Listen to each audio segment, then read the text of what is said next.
Welcome to this tutorial. In this video, I am going to demonstrate on how to complete and file the sales handover sheet by filling out the win-loss form.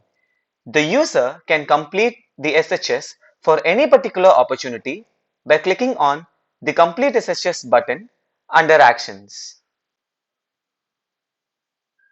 Once clicked, the user is prompted to fill the win-loss form, where the user can specify the key reasons and actions if the opportunity was won, or the record the areas of improvement and competitor analysis in case the opportunity was lost.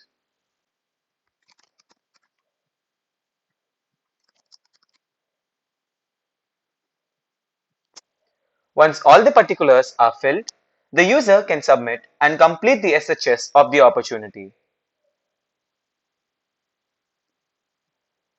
Thanks for watching.